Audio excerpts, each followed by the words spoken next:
Work का formula बताओ Ayush.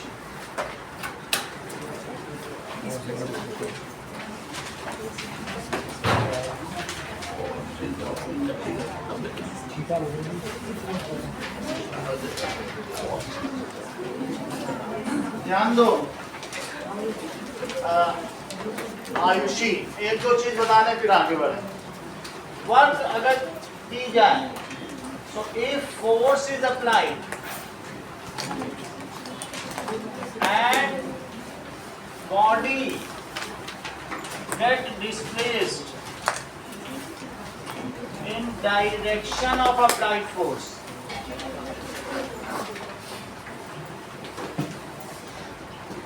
then तो क्या कहा जाएगा? It is said that work is done। बात नहीं करो। मान लीजिए कि मैंने इस दीवार पर फोर्स अप्लाई किया और ये दीवार कहीं जा ही नहीं रही है, इसका मतलब है कोई काम नहीं हुआ। और किसी बॉक्स पे मैंने, अर्पित आगे देखो, अगर मैंने किसी बॉक्स से फोर्स लगाया और वो बॉक्स चलता जा रहा है, इफ फोर्स इज अप्लाई और बॉडी उधर ही जाए, किधर जाए? जिधर फोर्स अप्लाई किया गया है, तो ये कहा जाएगा कि कार्य हुआ है, that work is done. Like if आपने किसी चीज पे फोर्स अप्लाई किया और ये बॉडी यहाँ से यहाँ डिस्प्लेस हो गई, तो ऐसी स्थिति में क्या कहा जाएगा कि वर्क इज, लेकिन कितना काम हुआ है, that is what is work. अब डेफिनेशन आएगी। ये तो हम तब बता रहे हैं कि वर्क इज डन। अब वर्क की डेफिनेशन देखो, work is product of magnitude of applied force. वैसे तो जो फोर्स अप्लाई किया गया है उसमें डायरेक्शन भी है और मैग्नीट्यूड है, लेकिन हमें सिर्फ उसकी वैल्यू लेनी है, न्यूमरल वैल्यू।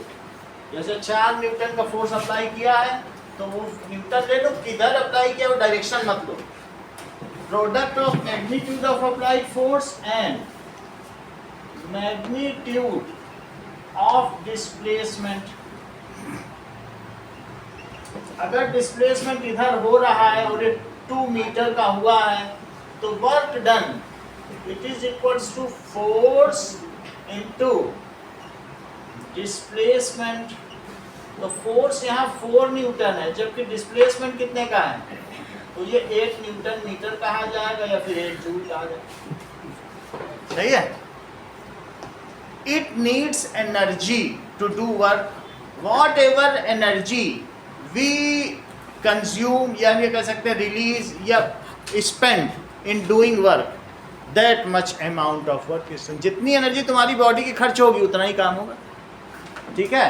सो इसलिए work and energy are equivalent, they can be converted into each other.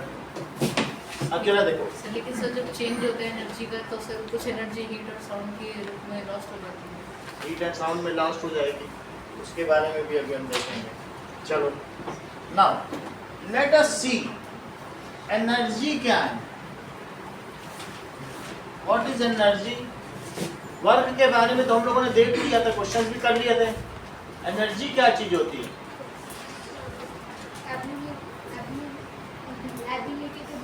सही। Energy is ability to do work. यदि बॉडी कुछ काम कर सकती है तो ये कहा जाएगा बॉडी में एनर्जी है। Energy, unit of energy is also joule. जैसे वर्क की एनर्जी जूल है, न्यूटन मीटर को ही जूल कहते हैं। न्यूटन मीटर को क्या कहते हैं? चाहे न्यूटन मीटर लिख दो या फिर उसी चीज पे जूल लिखो। सही है। Unit of energy is joule. सही है। एनर्जी का कोई डायरेक्शन होता है?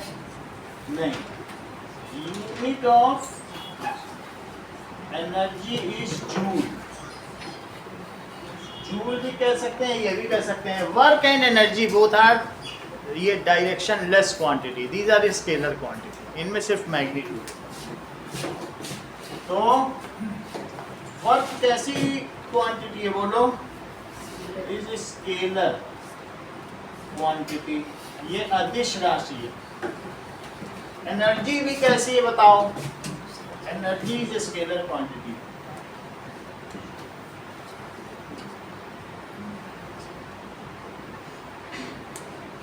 Now Rohan, what does it mean bye kinetic energy? बोलो। हर बात तो पढ़ते भी हो फिर कहते तो नहीं पता, ऐसा क्या? हाँ, The energy possessed during motion. Energy possessed by an object due to its motion। ठीक है, बताया करो तो हम उसको फिर करेक्ट करा पाएंगे। पिछली क्लास में तो तुम थे ना, एनर्जी possessed by object, किसी वस्तु में उसकी गति के कारण नहीं तो ऊर्जा को गतिज ऊर्जा कहते हैं। हिंदी में बोल दो, मगही में बोल दो, मैथिली में बोल दो, आप अपनी भाषा में बोलो, हमें आपके ज्ञान से मतलब है। ऐसे ऐसे अपीयर होता है जैसे डम्ब हो, तुम अपनी भाषा कोई कंस्ट्रेंट नहीं है। तुम फारसी में बोलो, गर फिरदौस बरुए दमी अस्तोमी अस्तोमी अस्तो, तुम बोला करो, बिंदास बोलो, ज्ञान का परिचय दो, इट शुड फ्लो। ऐसे ये लगता है कि पता नहीं क्या मेंटेलिबिलिटी है। और रह के गए हो पिछली क्लास में, किस कोई वस्तु चले तो उसमें गतिज ऊर्जा, इतना बोलने में तुम संकोच खा गए, लड़के हो के संकोच खा गए। Energy possessed by an object due to, किसकी वजह से? its motion, चलती हुई चीज में जो एनर्जी है वही उसकी काइनेटिक एनर्जी, इसी को काइनेटिज्म कहते हैं। कोई दौड़ रहा है, कहेंगे कितना काइनेटिक है, दौड़ रहा है, दौड़ना ही काइनेटिज्म है। तो सही। momentum की energy होती है। मोमेंटम, कोई चीज चल रही है तो मोमेंटम में भी वी शामिल है, इसलिए कहेंगे कि भाई जिसमें मोमेंटम उसमें एनर्जी होगी। चलो, अब एनर्जी possessed by, जैसे कि कोई एक बुलेट छोड़ दी गई तो किसी राइफल से, तो क्या उसमें, या पिस्टल से, तो क्या उसमें एनर्जी होगी? होगी। कोई चलती हुई ट्रक है तो उसमें भी एनर्जी होगी, फेंकी हुई बॉल है उसमें भी एनर्जी होगी। Those things which are moving has kinetic energy, जो मूव कर रही है उसमें क्या होगा? काइनेटिक एनर्जी का एक्सप्रेशन क्या है? Kinetic energy, it is half into mass of object into square of velocity. मान लीजिए कॉस्को की बॉल चल रही है तो इसका जो भी मास होगा 100 ग्राम, उसको केजी में बदल देंगे, और ये 20 मीटर या 10 मीटर की स्पीड से चल रही है, 10 मीटर पर सेकंड, तो हम इसका काइनेटिक एनर्जी निकाल सकते हैं। कैसे निकालेंगे? हाफ और 100 ग्राम में कितने केजी होता है? 0.1 केजी, 1000 से डिवाइड कर दो तो मास 0.1 और वेलोसिटी कितनी है? 10 का स्क्वायर, तो हाफ इंटू 0.1 इंटू 100, इससे डिवाइड करो 50 आया, 50 से मल्टीप्लाई करो 5 टू। सही है। मेरा कहने का मतलब है एनर्जी कई तरीके की होती है, kinetic energy, potential energy, chemical energy, solar energy, nuclear energy, ऐसे बहुत तरह की, साउंड एनर्जी, लाइट एनर्जी, हम सबके बारे में थोड़ा थोड़ा पढ़ेंगे। अभी हम पहली चीज के बारे में थोड़ा सा पढ़ रहे हैं, और पहली चीज क्या है बताओ? Kinetic energy. तो किसी भी चीज में उसके मोशन की वजह से, due to its motion, whatever energy is there, that is known as kinetic energy. It is half of product of mass of body and square of velocity. Sneha Vishnoi, इसको रिपीट करो। हाफ ऑफ किसका? Product of,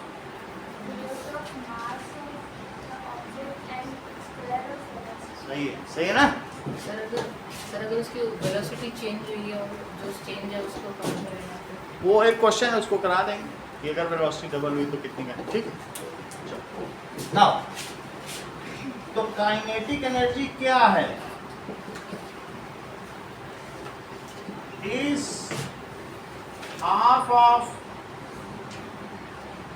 product of mass of object and square of, किसका square?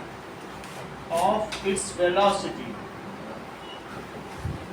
और चूंकि ये energy है, it is a form of energy, so its unit is joule. ये energy तो है, इसलिए इट्स यूनिट इज जूल। सही है। अब जरा देखिए कि ये बात तो हमने देख ली। लेट अस सी वर्क एनर्जी थ्योरम। अब हम लोग क्या देखेंगे, काइनेटिक एनर्जी पे एक थ्योरम बनी है।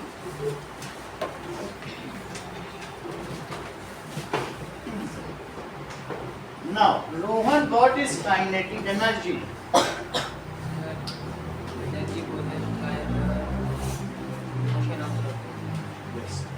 Energy possessed by an object that induces motion। सही है। चलो देखो, वर्क एनर्जी थ्योरम क्या कहती है?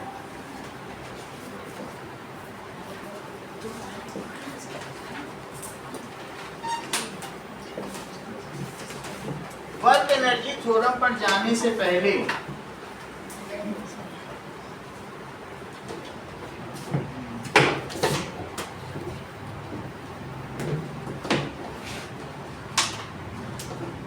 मैं आयुषी और सानवी से 2-3 चीजें सामने से पूछ लूं। वर्क की डेफिनेशन, इससे पता चलेगी इतना तक तुम समझ गए। आप बोलो।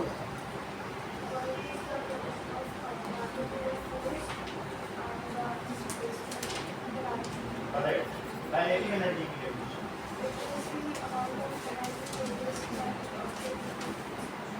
ठीक है, and it is half of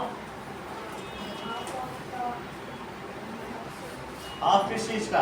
product of, product भी तो बोलो, वहां देखो ना, आप किस चीज का? इन दोनों का प्रोडक्ट हो रहा है। मास ऑफ ऑब्जेक्ट है, अरे स्क्वायर में लगा। एनर्जी को डिफाइन करो, काइनेटिक एनर्जी को डिफाइन करो। बोलोगी तो सीखोगी, चुप रहने से बोलो। काइनेटिक एनर्जी,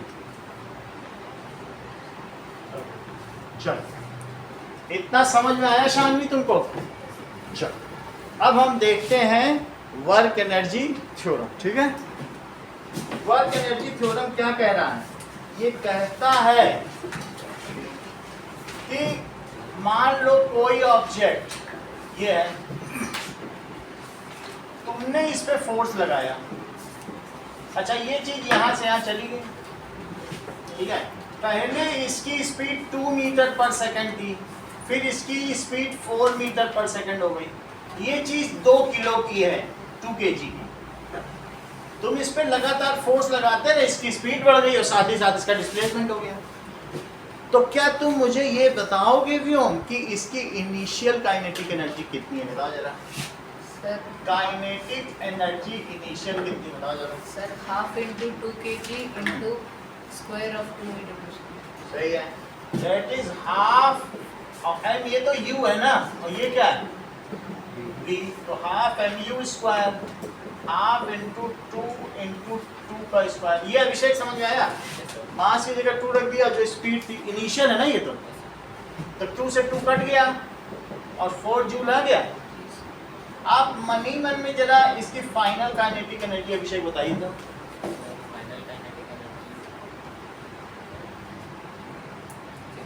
सही, that is half mv square, तो 2 रखा पलट। सही है, और फाइनल वेलोसिटी कितनी हो गई? फोर्स लगाओगे तो स्पीड बढ़ेगी, फोर्स लगाने से एक्सीलरेशन होता है कि नहीं? दैट इज 4 स्क्वायर, तो 2 से 2 कट गया, 16 joule.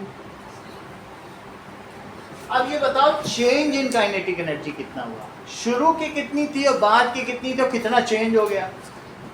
That is change in kinetic energy. बोलो, यानी फाइनल में से किसको तुम माइनस करोगी? हमेशा फाइनल में से माइनस करते हैं इनिशियल को। फाइनल कितनी है? यहाँ देखो 16 जूल, और शुरुआती कितनी थी? 12 जूल। सही है, इतनी बात तो तुमको समझ में आ गई। तो अगर ये 12 जूल है, वर्क एनर्जी थ्योरम कहती है जितना चेंज इन काइनेटिक एनर्जी है that is equals to work done by it. Change in kinetic energy किसके इक्वल होती है? It is equals to work done. अगर आपसे पूछे इतना चेंज आ गया, बताओ तुमने कितना काम किया, तो बोलना इतना ही किया। जितना चेंज आया है यही मेरा काम है, पैसा लाओ, पैसा मांग लेना। कहते हो जितना मैं चेंज किया हूँ काइनेटिक एनर्जी में, मजदूर कह सकता है ये मेरे द्वारा किया गया काम है, मुझे इसका पैसा चाहिए मान। और खिसका ना पाया तो 0 पैसा, और खिसका के ले गया। समझ आया? Now let us state work energy theorem. हाँ सर, अगर इनिशियल वेलोसिटी 0 होगी तब वो वाला फॉर्मूला आ जाएगा, हाफ वो तो हम बाद में कर लेंगे। Now let us state it and prove it. ये तो मैंने बताया, मैं स्टेट क्या करने जा रहा हूँ। तो ये जो चेंज इन काइनेटिक एनर्जी है Sneha, it is equals to work done by the external agency. जो काम करने वाली एजेंसी है ना, वो इतना ही काम करे। सही है, इसको मैं प्रूव करने जा रहा हूँ। It is equals to work done on object. चलो let us write it and prove it.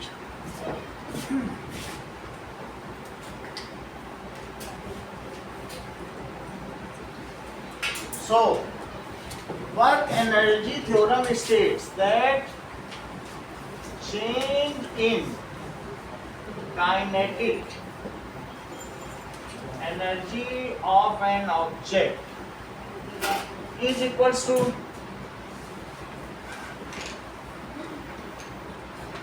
work done on it।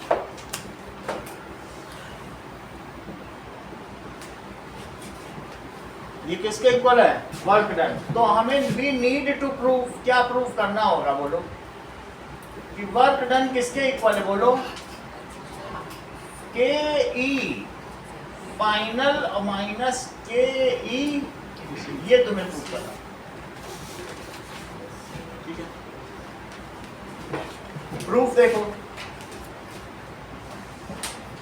Late F force is applied on a mass which changes its velocity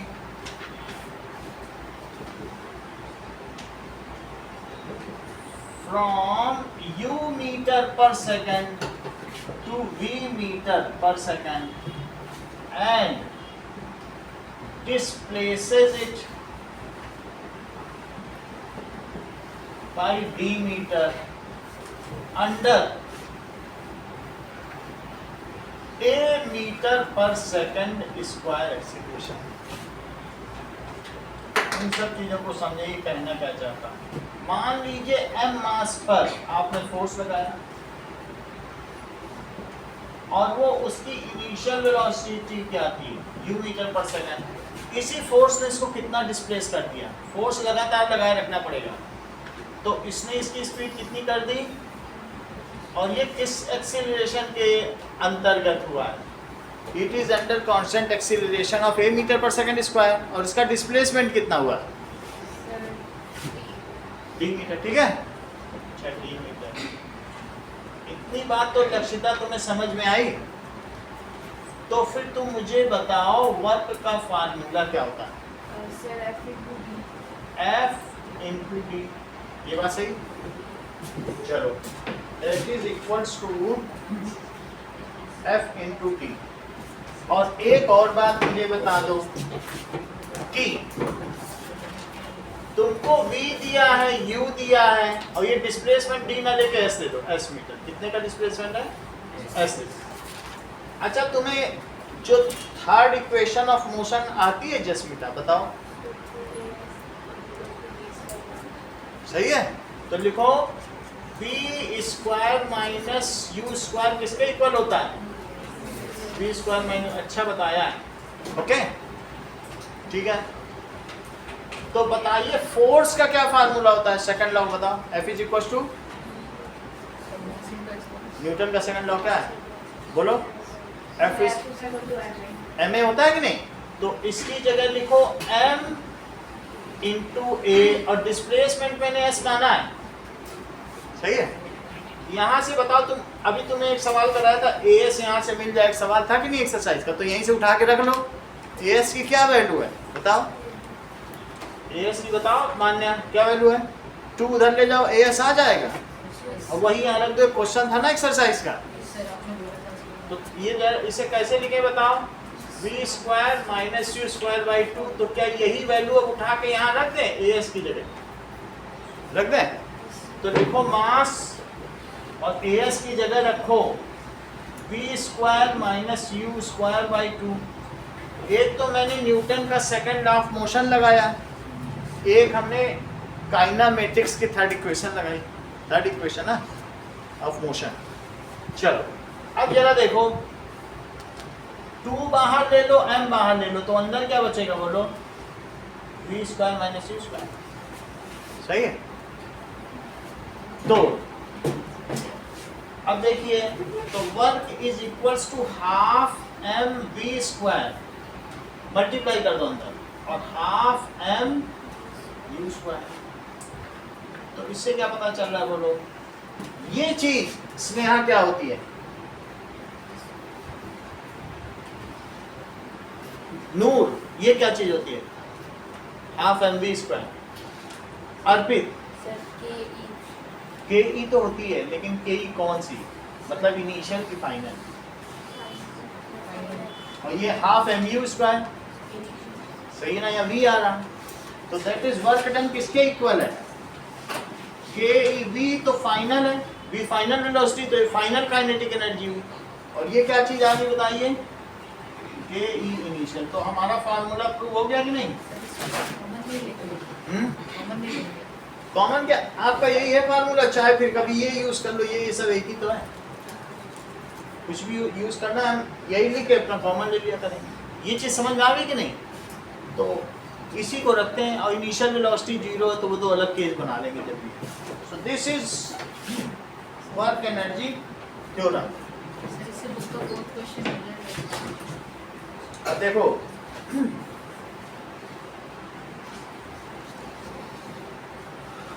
sir work energy theorem में equal to work done on it या फिर bye it होना चाहिए। क्या sir जो आपने theorem लिखवाया उसमें आपने लिखा है लास्ट में कि equal to work done on it, object is, हाँ बोलो, तो सर इसमें वर्क डन ऑन इट का क्या मतलब हो गया, मतलब वर्क डन बाय इट होना चाहिए। हाँ ठीक है, वर्क बाय इट नहीं है, वो थोड़ी काम कर रही है, आप वर्क डन ऑन ऑब्जेक्ट कर रहे हो, उस ऑब्जेक्ट पे 2 लोग काम कर रहे हैं। देखो अगर कोई ऑब्जेक्ट यहाँ से वहाँ गया तो you have done work on it, तुम भी काम कर रहे हो, क्या साथ ही साथ अर्थ हमेशा वर्क फोर्स लगाती है, लेकिन अर्थ डिस्प्लेसमेंट ही नहीं करा पाई। अगर ऑब्जेक्ट खिसक रहा है तो क्या कोई वर्टिकल डिस्प्लेसमेंट हुआ, तो अर्थ कभी काम नहीं कर रही ना वर्टिकल, जैसे हमने कहा था डंकी ले जा रहा है लोड, तो वर्टिकल डिस्प्लेसमेंट नहीं हो रहा, तो ग्रेविटी काम नहीं। लेकिन हम अगर किसी पे फोर्स लगाए वो चल दे तो काम होगा। अगर वहाँ पूछा जाता कि डंकी ने क्या काम किया बोझ पर, तो हाँ उसने किया, उसने मस्कुलर फोर्स लगाया और बोझ आगे चला। पूछा जाए अर्थ ने क्या काम किया, कोई काम नहीं किया, वर्टिकल डिस्प्लेसमेंट कहाँ हुआ, अर्थ जिस दिशा में फोर्स लगा रही थी क्या उस दिशा में डिस्प्लेसमेंट हुआ, नहीं हुआ। तो डिस्प्लेसमेंट हो रहा है लेकिन फोर्स तुम क्या ले रहे हो उसके ऊपर है। तो अगर किसी ने इस ऑब्जेक्ट पर वर्क डन किया तो that is external agency has done work done on it. So work done on an object is equal to the change in its kinetic energy. तुम ऐसा भी कह सकती हो अदिति, बोलो बात समझ में आई। Work done on an object, सही है। हम भी काम करते हैं, ग्रेविटी भी करती है, ये सब लोग किस पे काम करते हैं, ऑब्जेक्ट पे ही तो काम करते हैं। तो work done on object is equal to change in kinetic energy, सही है। नाउ कुछ करना नहीं, बस इसमें से एएस का फार्मूला डाल दो, अपने आप ही आ जाएगा। W is equal to m in, W is equal to F into D, F की जगह एम इन लिख देना और एएस की जगह फार्मूला डालना, बन जाएगा। अब इसी पे एक सवाल देखो, क्वेश्चन नंबर 10.3 चेक करिए।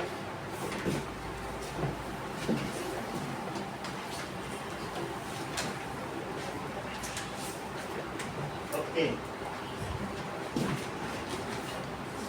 नाउ शानवी बात समझ में आई थोड़ी थोड़ी? चलो अच्छी बात। तो एग्जाम्पल 10.3, एक ऑब्जेक्ट का मास 15 kg है और वो किस स्पीड से चल रहा है? 4 मीटर पर सेकेंड। तो अर्पित इसमें कितनी काइनेटिक एनर्जी हो जाएगी? 120 जूल। चेक करते हैं। ये तो 15 हो गया, ये 4 का square, half into 15 into 4 into 4, सही है। 2 से इसे कट कर दो तो ये 2 हो गया, 15 2 जा 30, 34 जा 120 joule. Now example 10.4, Ayush this question is on the basis of work energy. जरा पढ़ो सवाल क्या कह रहा है। What is the work done? अगर किसी चीज की स्पीड आपको बढ़ानी है, कितने से कितनी? एक कार जा रही है, वेलोसिटी ऑफ ए कार, तो उस कार पे कौन काम करेगा लक्षिता? कौन इस पे काम करेगा? स्पीड बढ़ाने का काम कौन करता है? That is engine. वो तो आप रेस दोगे तो इंजन की कैपेसिटी बढ़ा दोगे, तो ये इंजन काम कर रहा है, ठीक है। तो इसकी स्पीड पहले कितनी थी बोलो? That is 30 kilometre per our, और बाद में कितनी हो गई? 60 kilometre per our. This is initial velocity, this is final velocity and its mass is 1500 kg। पहले इसको मीटर पर सेकंड में कन्वर्ट करना पड़ेगा। मीटर पर सेकंड में। जो ये मारुति 800 थी वो 1000 किलो की आती थी, ये इनोवा या कोई भारी गाड़ी है, हैवी है, ठीक है। टाटा इंडिका भी 1200 किलो की होती है, तो भारी गाड़ियों के वर्जन का है, सस्ती नहीं है, 7 सीटर से ज़्यादा है ना। स्कूटर 100 किलो की, कार 1000 किलो की, ठीक है, और ट्रक 5000 किलो की। चलो अब देखो, हम इस पर u को भी मीटर पर सेकंड में बदलेंगे और v को भी मीटर पर सेकंड में बदलेंगे। तो u is equals to 30 kilometre per hour. तो अभिषेक अब इसे कैसे बदलें? 1 किलोमीटर को बदल दो। वैसे 5/18 भी कर सकते हैं, नहीं तो 1 किलोमीटर में कितने मीटर? 1000 मीटर।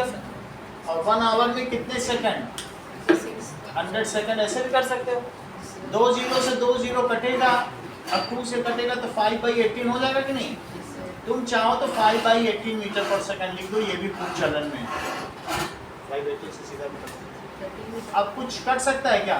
6 से कटेगा, 6 3 जा 18, तो ये कितना हो गया? 25/3 मीटर पर सेकंड। ऐसे ही v निकालो, 60 किलोमीटर पर आवर, तो 60 इंटू 5/18 मीटर पर सेकंड, क्योंकि वही चीज आने वाली है तो सिंपली भी मल्टीप्लाई किया जा सकता है। 60 से 80 नहीं कटेगा, 6 से काट दो, तो ये 10 आ गया, ये 3 आ गया, तो 50/3 मीटर पर सेकंड। तो हमने इसे ऐसा ही सिस्टम में बदल दिया। ओके, नाउ अब देखो, applying work energy theorem by work energy theorem लगाओ।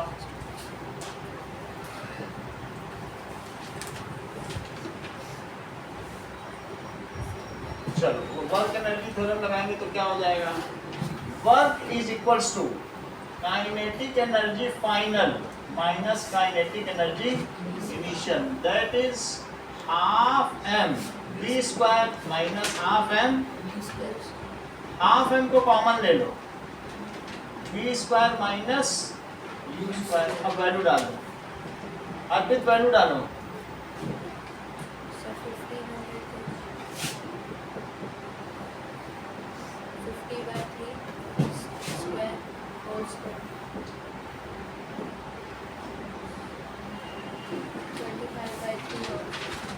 ट्वेंटी 25/3 होल स्क्वायर, फिर इस ब्रैकेट को भी क्लोज कर लो।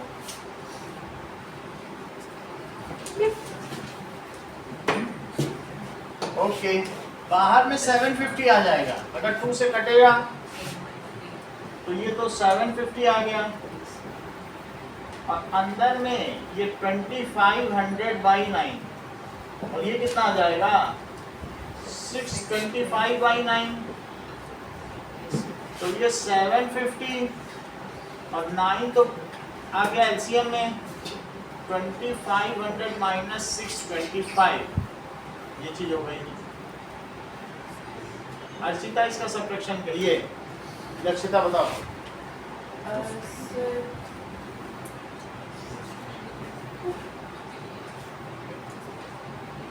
सर 1000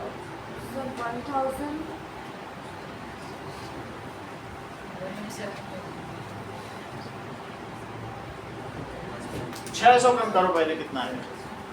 सर 1000 600 कम करो 2500 में, ज़्यादा नहीं करो।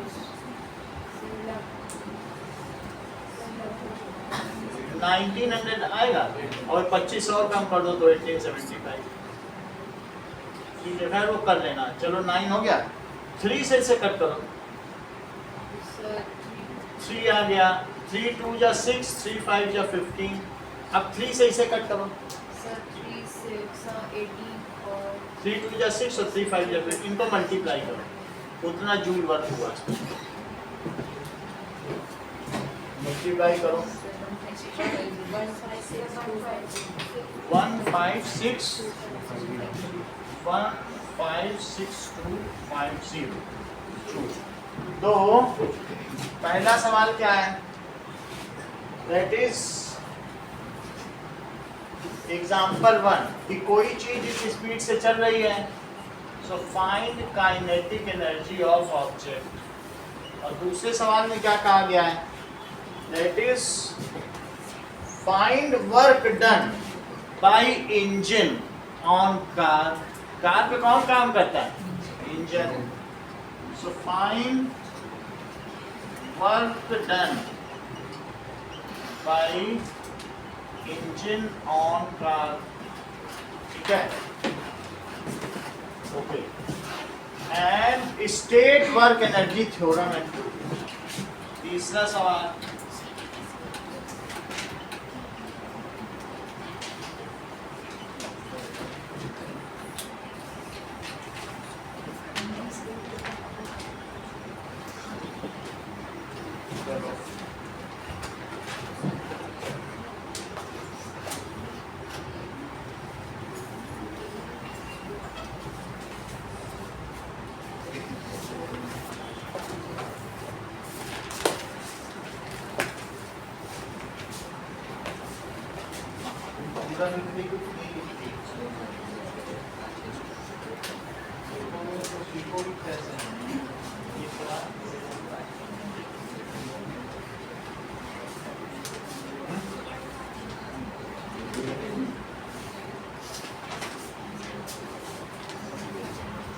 KE is equals to half mv square.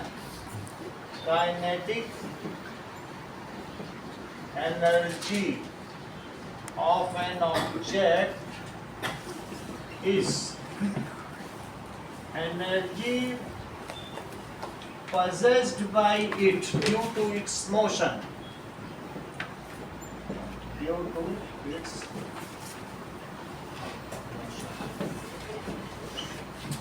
Right an expression for kinetic energy. जब एक्सप्रेशन की बात की जा रही है तो यही ऊपर वाली ही एक्सप्रेशन लिख देना। जहां पर जब भी एक्सप्रेशन पूछे सब कुछ लिखना होगा। m is equals to mass of object, v is equals to velocity of object. Okay, m is equals to mass of object, v velocity of object. तीसरी चीज, थर्ड क्वेश्चन पढ़ो, भी करा रहा है।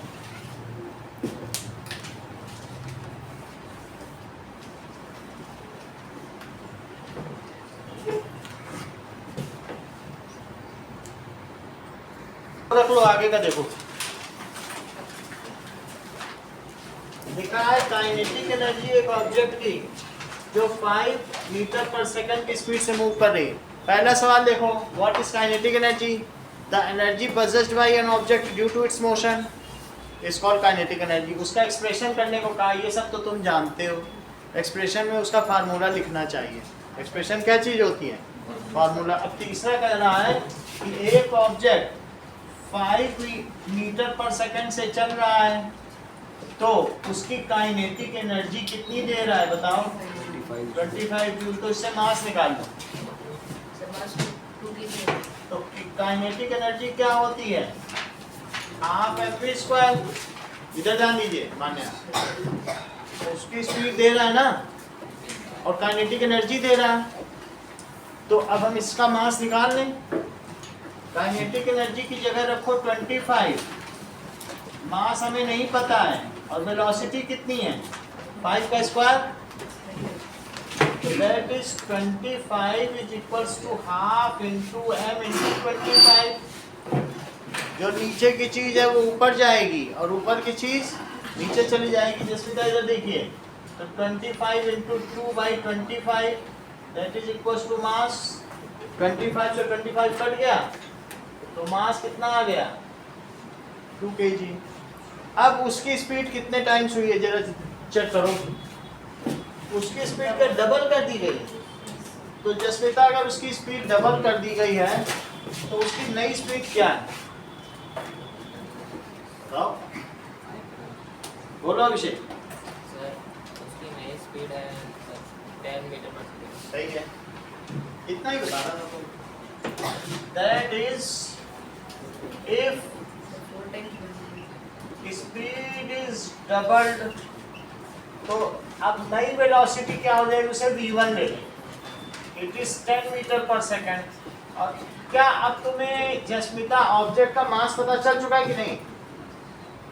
इसीलिए तुम बोल रहा था देखो, तुम उधर देख रही थी, मैंने बोला भी था देखो, तब तुमने देखा नहीं। क्या है नया मास?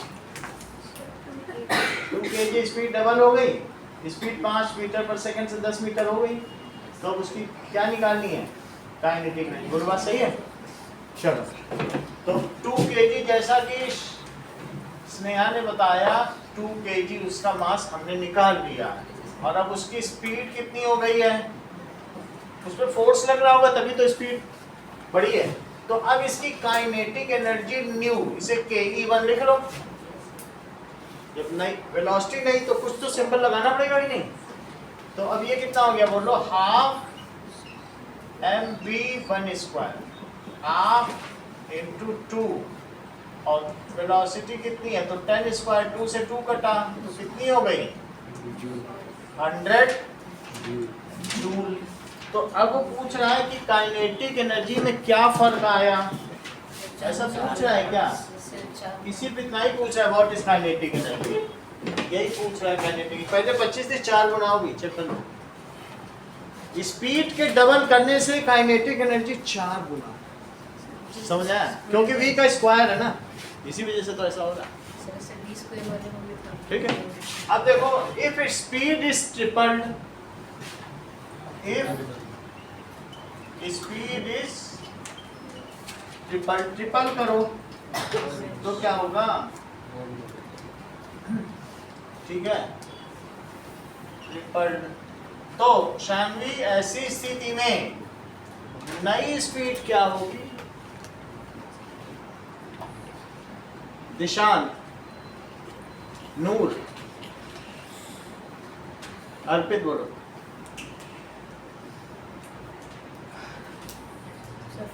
हाँ, क्योंकि 5 थी, देख के बोल दिया करो, फिर से समझो। पहले उसकी स्पीड 5 थी और जब 5 थी तो उसकी टोटल काइनेटिक एनर्जी 25 थी।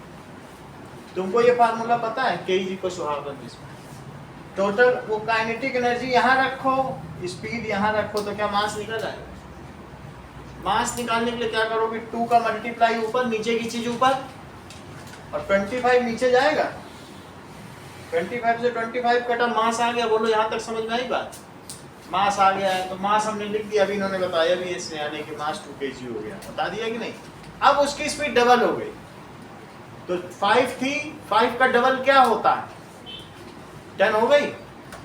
वही फार्मूला फिर लगाओ, एक ही तो फार्मूला है।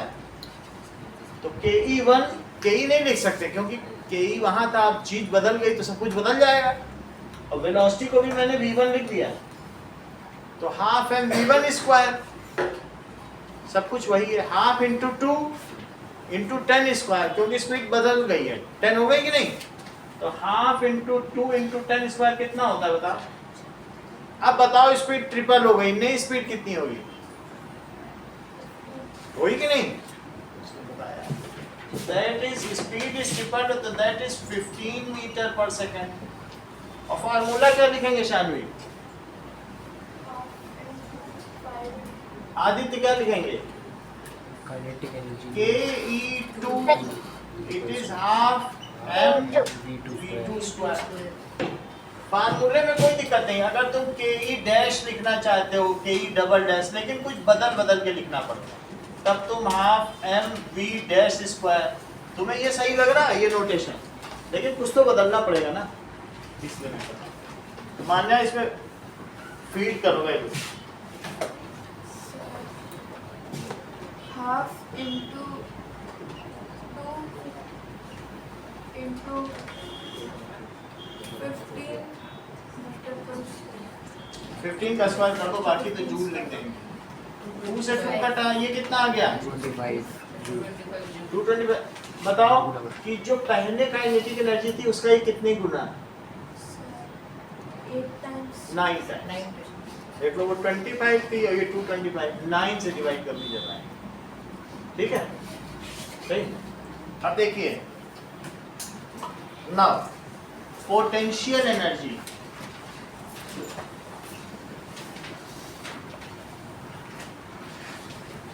energy possessed by an object due to its configuration or position. Energy possessed by an object due to its position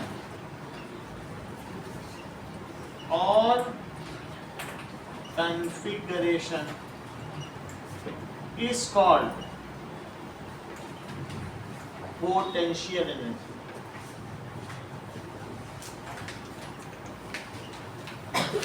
इसका मतलब है कि किसी वस्तु में उसकी स्थिति या विन्यास के कारण जो ऊर्जा निहित है वो उसको उसकी स्थितिज ऊर्जा कहा जाता है। What does it mean?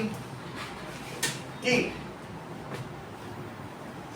अगर प्रद्युम्न ये मुझे बताओ कि ये फ्लावर बेस यहाँ रखा है और यही फ्लावर बेस अगर मैंने इसको उठा के इस कपबोर्ड के ऊपर रख दिया तो इसमें ज्यादा एनर्जी की इसमें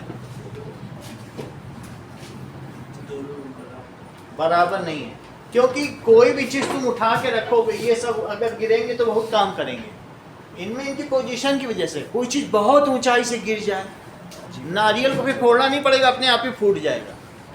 तो उसमें क्योंकि उसमें एनर्जी है, कोई चीज तुम ऊपर उठा के रख दो तो उसमें उसकी पोजीशन की वजह से एनर्जी आ गई। If it's base is removed, जो उसका बेस है उसे हटा दीजिए तो गिर के वो काम कर सकता है कि नहीं। तो किसी भी चीज में तो इसमें जो एनर्जी है वो क्या है बताइए? Potential energy. और वो किसकी वजह से है? Due to its position. किसकी वजह से बोलो? पोजीशन की। इसमें है potential energy due to position. अगर ये लुढ़क के नीचे गिर जाए तो इसकी पोटेंशियल एनर्जी किस में बदल जाएगी? साउंड एनर्जी में बदल जाएगी या हीट एनर्जी। कोई चीज ऊपर से गिरे तो कुछ ना कुछ आवाज होगी कि नहीं, तो वो साउंड है। तो एक एनर्जी दूसरे में बदलती है, लेकिन इसमें जो एनर्जी वो किसकी वजह से बताओ? पोजीशन की। अब बताओ, मान लीजिए कि इसमें दिस इज क्रॉस वो इज स्ट्रेच्ड, तो क्या इसमें कुछ एनर्जी है? किसकी वजह से? That is due to its configuration. किसकी वजह से बोलो? इसका विन्यास बदल गया, कॉन्फ़िगरेशन बदल गया, तो ये अपनी नॉर्मल पोजीशन में आना चाहेगा तो तीर छूट जाएगा।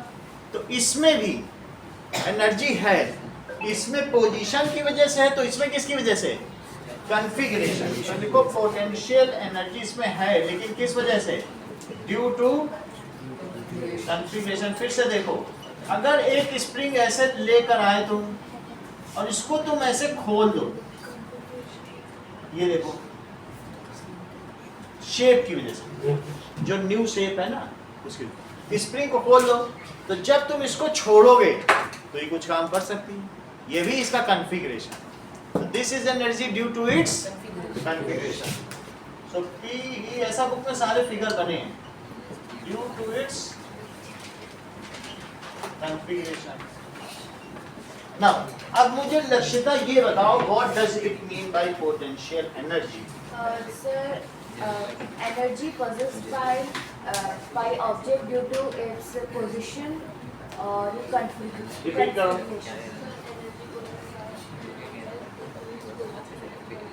पोजीशन और कॉन्फ़िगरेशन, पोजीशन और कॉन्फ़िगरेशन की वजह से जो उसमें ऊर्जा निहित है, that is known as potential energy. हम लोग भी कहते हैं कि मेरे में पोटेंशियल है, it is the energy possessed by us. तो पोटेंशियल का मतलब है कैपेसिटी टू डू वर्क। तो क्या ये सब चीजें इसके ऊपर रखी इनमें कुछ कैपेसिटी है काम करने की? हाँ है, गिर जाए तो बहुत काम करती है, साउंड ही प्रोड्यूस कर लो, ऊंचाई पे रखेगी नहीं। अब ये देखो, that is known as potential energy.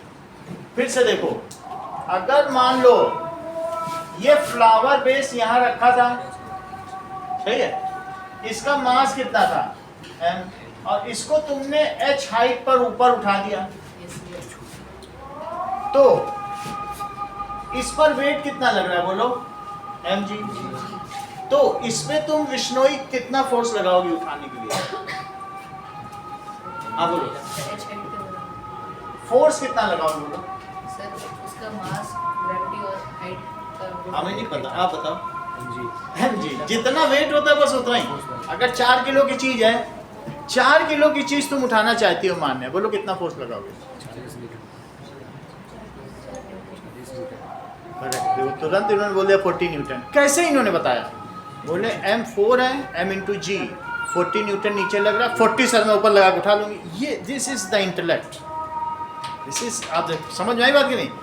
अगर 10 किलो की चीज तुम उठाना चाहती हो तो कितना लगाओगे?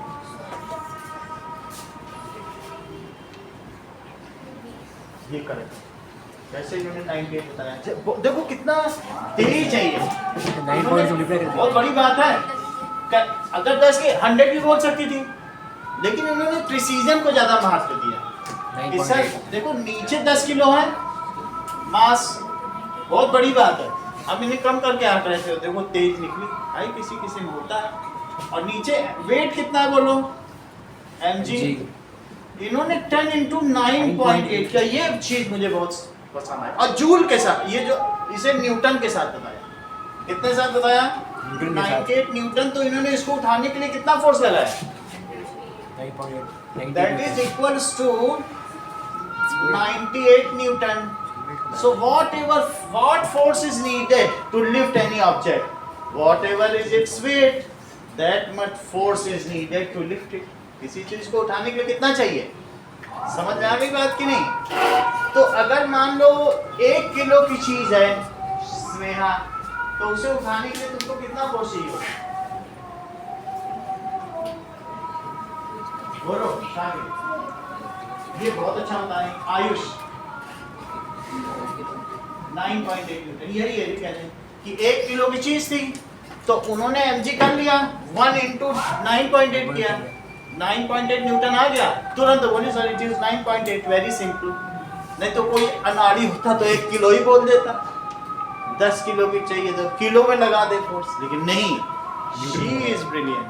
बात समझ। और 10 किलो की चीज उठानी तो कितना फोर्स लगाओ?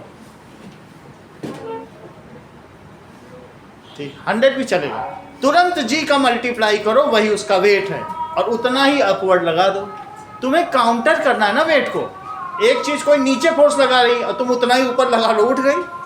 जी नीचे लगा रही ना, 1 किलो की चीज पे कितना वेट लग रहा है?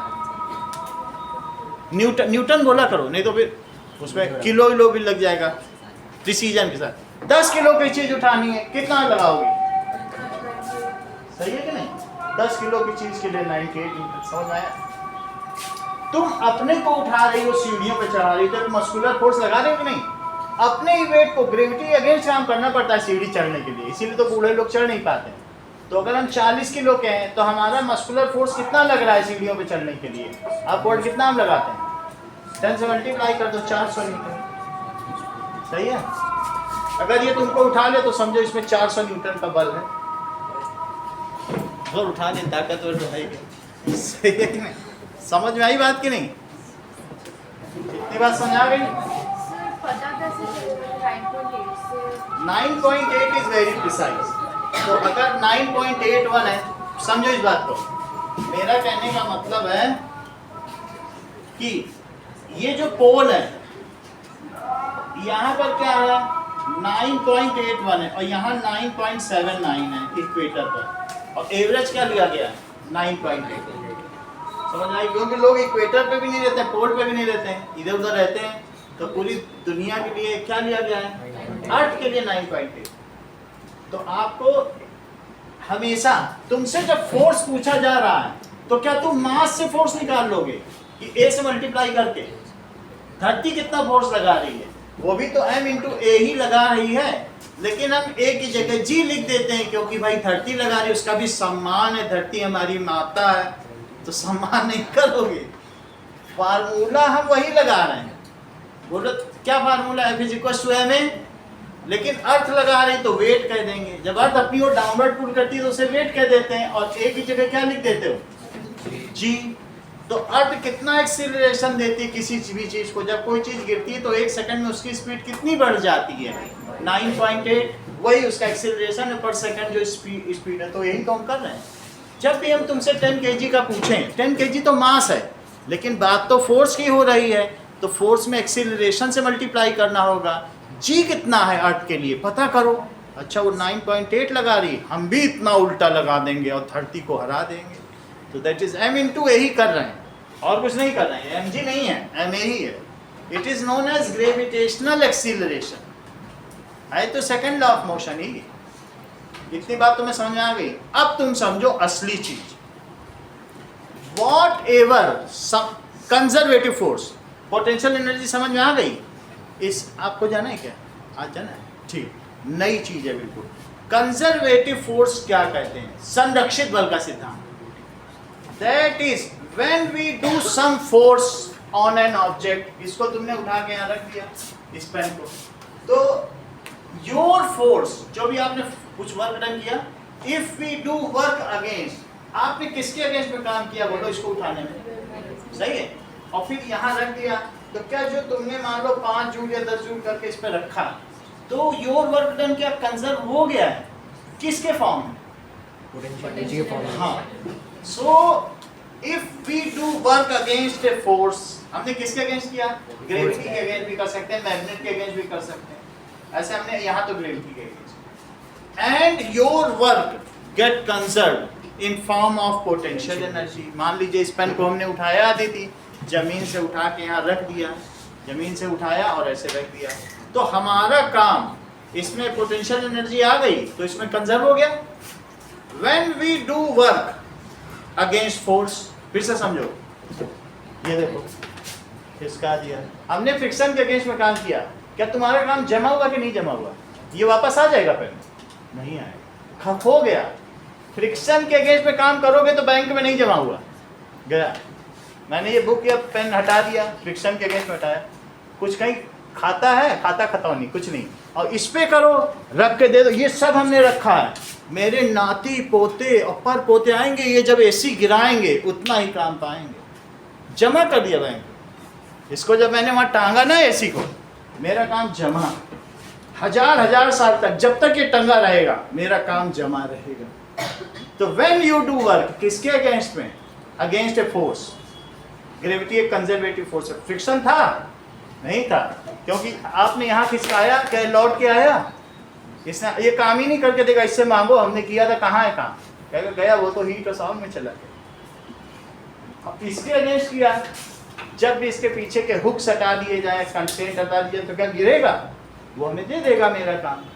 एक तरफ तुम काम करो, एक तरफ ग्रेविटी करे, your work will be return back equally. कर देगा कि नहीं? फिर से समझो, यहां तुमने कितना काम किया बताओ? एम नीचे इसका वेट कितना है बोलो प्रद्युम्न? mg है। ऊपर कितना फोर्स लगाओगे बताओ? उसी को काउंटर करो तो उतने ही बल से। अगर किसी को धक्का देना है तो जितना वो बल लगा रहा है उतना ही तुम भी लगाओ। तो फोर्स कितना लगाया बोलो तुमने? mg। और पलक इसे कितनी हाइट तक उठाया? h। तो बोलो वर्क डन क्या होता है? ये तो वेट है, वेट को स्मॉल w लिखते हैं और वर्क डन को क्या लिखते हैं? Capital W। Force into displacement. Force तुमने जस्मिता कितना लगाया इसको उठाने के लिए? बताया करो, हम करेक्ट करा रहे हैं, तुम बोला करो बस, तेज कर रहे हैं। बोलना तुम इतना तुम अपने हिसाब से बेस्ट बोल दो। श्रेया बोलो mg। और बोलो उठाया कितना? तो तुमने जो वर्क डन किया mgh, वो इसमें किस फॉर्म में कंजर्व हो गया? तो इसकी अब पोटेंशियल एनर्जी कितनी हो गई? देखो तुम्हारी बुक में क्या यही एक्सप्रेशन लिखा है? mgh पोटेंशियल एनर्जी लिखा है ना? तुमने कितना फोर्स लगाया बोलो उठाने के लिए? mg लगाओगे। अब फोर्स लगा के तुम कुछ हाइट तक ले गए तो फोर्स इनटू डिस्प्लेसमेंट, ये तो तुम्हारा वर्क डन हुआ। लेकिन क्या ये वहां जमा हो गया? हाँ, क्योंकि तुमने किसके अगेंस्ट काम किया था? कंजर्वेटिव फोर्स, ग्रेविटी के अगेंस्ट काम किया था। ठीक है ना? तो this is the expression of potential energy. अब हम लोगों को व्योम कंजर्वेटिव फोर्स की डेफिनेशन बताएं।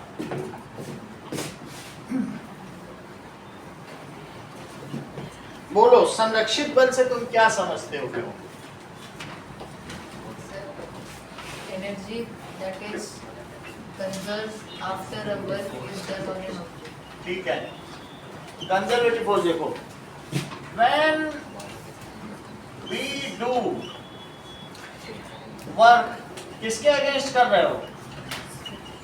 अगेंस्ट ग्रेविटी या मैग्नेटिक फोर्स या इलेक्ट्रोस्टैटिक। अभी हम बताएंगे कौन कौन से force conservative. when we do work, किसके अगेंस्ट? A force. वो फोर्स कुछ भी हो सकता है, मैं भी लिस्ट कराऊंगा।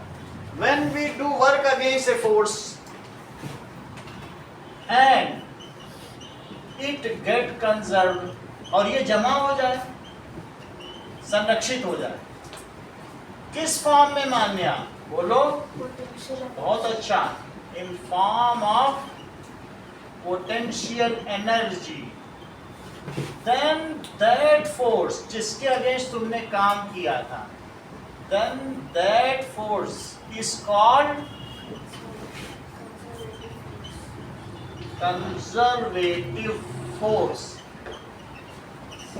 फिर से समझो, हम अगर किसी एक बल के विरुद्ध कार्य करें और हमारा किया हुआ कार्य जमा हो जाए किस रूप में? पोटेंशियल एनर्जी के रूप में, तो हम कहेंगे कि जिसके अगेंस्ट हमने काम किया था वो तो कंजर्वेटिव फोर्स निकला, क्योंकि उसने हमारा काम जमा कर लिया। जमा किया कि नहीं? उसमें एनर्जी दे दी। इस चीज को फिर से रिपीट करो, तुमने बहुत अच्छा रिपीट किया। So when we do work against a force and it get conserved in the form of potential energy, then we can see that it is that force is conservative. कुछ तो कमाल का बताती हो। आयुष रिपीट करो, बहुत कम लोग ऐसा रिपीट कर पाएंगे। फोर्स नहीं, when we do work, हम काम करें। When we do work against a force and our work is conserved in form of potential energy, that force जिसके विरुद्ध हमने काम किया था, that force is called conservative। सही है? Now, when we do, that force is called conservative force। ऐसे कौन कौन से फोर्स हैं चेक करो। मान लो तुमने नॉर्थ और साउथ है और तुम क्या करो, एक मैग्नेट लाओ, तुम पास लाओ। क्या तुम मैग्नेटिक फोर्स के अगेंस्ट में काम कर रहे हो? ये रिपेल होना चाहते हैं, लेकिन तुम साउथ को पास लाओ। अगेंस्ट काम कर रहे हो कि नहीं? वो भागना चाहते हैं। अगर तुम पास ले आए और यहाँ पर कुछ तुमने यहाँ पर कंस्ट्रेंट्स लगा दिए, बोलो जब ये हटाओगे तो क्या ये फिर से भागेंगे? तुम्हारा दिया हुआ काम वापस फिर से काम करो। तुम यहाँ पर दो पॉजिटिव चार्ज को बिल्कुल पास ला के रख दो, प्रोटॉन को प्रोटॉन के पास लाओ, और जैसे ही तुम ये जो कंस्ट्रेंट्स हटाओगे उछल के भागेंगे, तो तुम्हारा काम जमा हुआ कि नहीं? 100 साल तक भी तुम रखे रहोगे फिर भी हटाओगे, दीवारें हटाओगे, कंस्ट्रेंट्स हटाओगे, बाउंड्रीज हटाओगे तो भागेंगे कि नहीं? जैसे ये भागेंगे। तो जब भी तुम किसके अगेंस्ट काम करोगे, इलेक्ट्रोस्टैटिक फोर्स के अगेंस्ट में, या मैग्नेटिक फोर्स के, या स्प्रिंग बना हुआ अभी भी बना हुआ है, या स्प्रिंग फोर्स के अगेंस्ट में, तो ये दबा के रखो और जैसे ही तुम छोड़ो भाग जाएंगे। तो क्या लक्षिता आप मुझे 4 कंजर्वेटिव फोर्सेस के नाम बता सकती हैं कि जिसके खिलाफ किया हुआ काम जमा हो जाए? Sir magnetic force, magnetic force और सर electricity। Very good. और सर बोलो Shreya. magnetic force, electrostatic force, spring force और gravity। पूरा तुम्हें आता है? देखो ये चीज, इन चारों के खिलाफ काम करोगे। और एक नॉन कंजर्वेटिव भी बताओ। फ्रिक्शन। मस्कुलर फोर्स भी फ्रिक्शन ही है, क्योंकि मसल्स मसल के साथ रब करती है, उसी से तो हीट पैदा होती है। जब तुम शिवरिंग करते हो ना सर्दियों में, मसल आपस में रब कर रही है, उसी से तुम्हें वार्म कर रही है। दांत क्यों कटकटा रहे हैं? मसल्स आपस में रब कर रही है, हीट पैदा करके तुमको वार्म कर रही है। ड्रैग भी लिखना पड़ेगा। तो अर्पित जो इन्होंने बोला बहुत बड़ी बात बोली है। 4 मुझे कंजर्वेटिव फोर्स बताओ, 2 non conservative. electrostatic force, magnetic force, gravitational force, spring और 2 non conservative. frictional force। Drag, जैसे हवा में जहाज चलता है या पानी में कोई चीज गिर रही तो ड्रैग लगता है। एक और काम कर दो मुझे कंजर्वेटिव फोर्स की definition. So when we do some work against force and it gets conserved in the form of potential energy, then the force is called potential. ठीक है, तो 4 कंजर्वेटिव फोर्सेस क्या हुए बोलो? There is spring force to elastic force to resistance. Elastic force है, ये भी electrostatic का ही एक काइंड है, लेकिन अब ऐसे करने के लिए इसे अलग से स्टडी किया जाता है। आगे की क्लास में ऐसे ही स्टडी करोगे, ठीक है? 4 conservative forces are spring force, gravitational force, Shreya ने तो बहुत कमाल का काम किया, magnetic force and electrostatic force. Rohan, 2 non conservative force. Muscular force and drag. Muscular, आप फ्रिक्शन और वो लिखो, वैसे तो मस्कुलर भी friction and drag, friction and drag, क्योंकि मस्कुलर फोर्स भी फ्रिक्शन ही है। समझ में आई बात कि नहीं? अब देखो 2-3 सवाल कराएंगे, फिर उसके बाद छुट्टी करेंगे। चलो, पहला डिफाइन पोटेंशियल एनर्जी, और दूसरा कंजर्वेटिव फोर्स।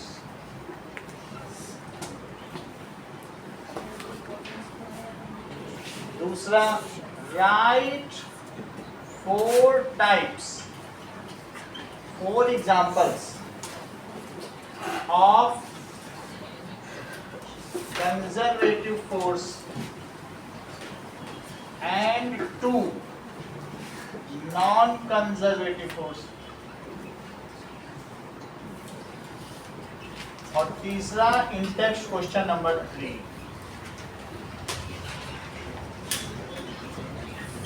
उसका कितना काम करो?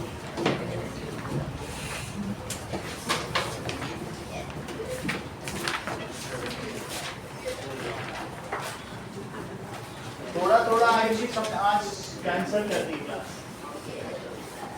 कहीं जाना है आज।